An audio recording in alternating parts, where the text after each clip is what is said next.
നമ്മൾ ഇനി പോകുന്ന മണ്ഡലം കയ്പമംഗലമാണ്. കയ്പമംഗലത്തിലെ സ്ഥാനാർത്ഥികളെ നമുക്കൊന്ന് പരിചയപ്പെടാം. LDF-ന് വേണ്ടി CPI-യിലെ KK വത്സരാജ് അവിടെ മത്സരിക്കുന്നു. UDF-ന് വേണ്ടി കോൺഗ്രസിലെ TM നാസറാണ് മത്സരിക്കുന്നത്. NDA-ക്ക് വേണ്ടി BDJS-ലെ അതുല്യ ഘോഷാണ് മത്സരിക്കുന്നത്. എന്താണ് ആ മണ്ഡലം? തൃശൂർ ജില്ലയുടെ തീരദേശ രാഷ്ട്രീയത്തിന്റെ ഗതി നിർണ്ണയിക്കുന്ന ഇടതുപക്ഷത്തിന്റെ കരുത്തുറ്റ കോട്ടയായ കയ്പമംഗലം ഇത്തവണ പുതിയ പോരാട്ടങ്ങൾക്കാണ് സാക്ഷ്യം വഹിച്ചുകൊണ്ടിരിക്കുന്നത്. ആ രീതിയിലാണ് അവിടുത്തെ പ്രചാരണം നടന്നുകൊണ്ടിരിക്കുന്നത്. E.T. ടൈസൺ എന്ന അധികായന് ശേഷം KK വത്സരാജിലൂടെ ആധിപത്യം തുടരാൻ ഇടതുപക്ഷം ഇറങ്ങുമ്പോൾ TM നാസറിലൂടെ കോട്ട പിളർത്താൻ UDF-ഉം അതുല്യ ഘോഷിലൂടെ നിർണായകമായ വോട്ടുകൾ പിടിക്കാൻ NDA-യും കച്ചമുറുക്കിക്കൊണ്ടുള്ള പ്രചാരണം നടത്തിക്കൊണ്ടിരിക്കുന്നു.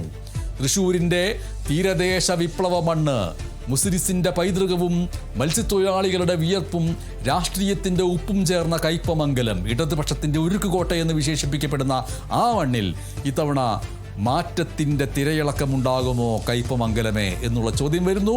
കഴിഞ്ഞ തവണ 22,000-ലധികം വോട്ടുകളുടെ കൂറ്റൻ ഭൂരിപക്ഷം നൽകിയ കയ്പമംഗലം നിലനിർത്താൻ CPI-യുടെ KK വത്സരാജ് തന്നാൽ കഴിയുന്ന രീതിയിലും പാർട്ടിയാൽ കഴിയുന്ന രീതിയിലും അതിശക്തമായിട്ടുള്ള പ്രചാരണം നടത്തിക്കൊണ്ടിരിക്കുമ്പോൾ TM നാസർ എന്ന കരുത്തനായ നേതാവിലൂടെ ആ ചുവപ്പ് കോട്ട പിളർത്താൻ UDF സർവ്വസന്നാഹങ്ങളുമായിട്ടാണ് ഇറങ്ങിയിരിക്കുന്നത്. അതിനിടയിൽ BDJS-ന്റെ അതുല്യ ഘോഷ് പിടിക്കുന്ന വോട്ടുകൾ ആരുടെ സിംഹാസനമാണ് മാറ്റുകയോ മറിക്കുകയോ ചെയ്യുക?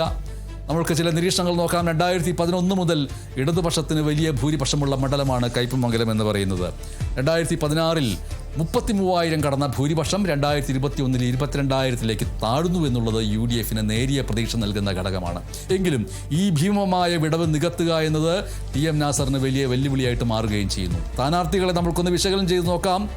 LDF-ലെ KK വത്സരാജ് CPI-യുടെ സ്ഥാനാർത്ഥിയാണ്. ശക്തി എന്ന് പറയുന്നത് CPI-യുടെ അടിയുറച്ച സംഘടനാ സംവിധാനമാണ്.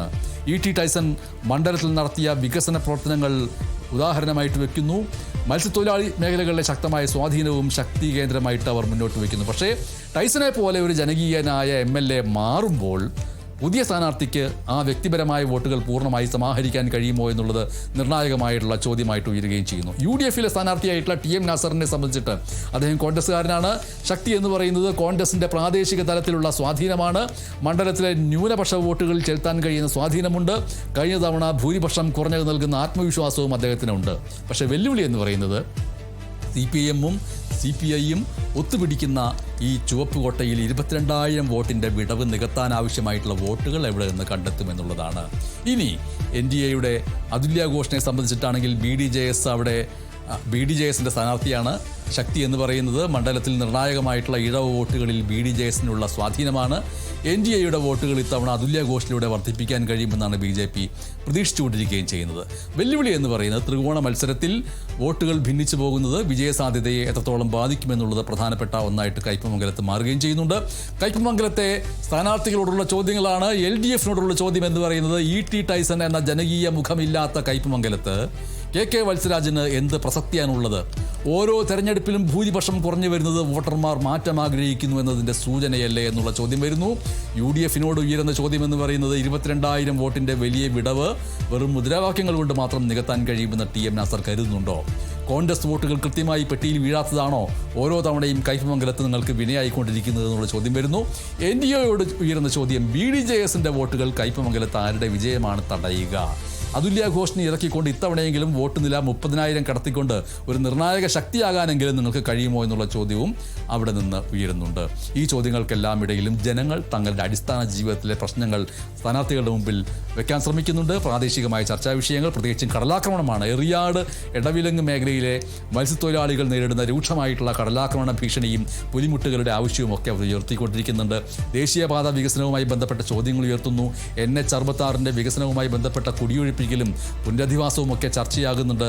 കുടിവെള്ളവുമായി ബന്ധപ്പെട്ട് മണ്ഡലത്തിലെ തീരദേശ മേഖലകളിലൊക്കെയുള്ള രൂക്ഷമായിട്ടുള്ള കുടിവെള്ള ക്ഷാമത്തെക്കുറിച്ച് അവർ ചോദ്യങ്ങൾ വയ്ക്കുന്നു.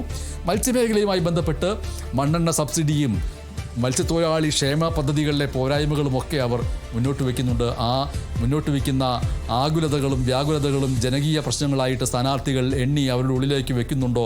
അതെല്ലാം പരിഹരിച്ച തരാമെന്നവർ പറയുന്നുണ്ടോ? അതൊക്കെ പ്രധാനപ്പെട്ടതാണ്. എന്തായാലും ആ ചോദ്യങ്ങൾക്കുള്ള ഉത്തരങ്ങൾ അവർ ഹൃദയത്തിൽ സ്വീകരിക്കുകയും അത് വോട്ടാക്കി മാറ്റുകയും ചെയ്യുന്നുണ്ടോ എന്ന് വോട്ടെടുപ്പിനും വോട്ടെണ്ണലിനും ശേഷം അറിയാൻ കഴിയുകയുള്ളൂ.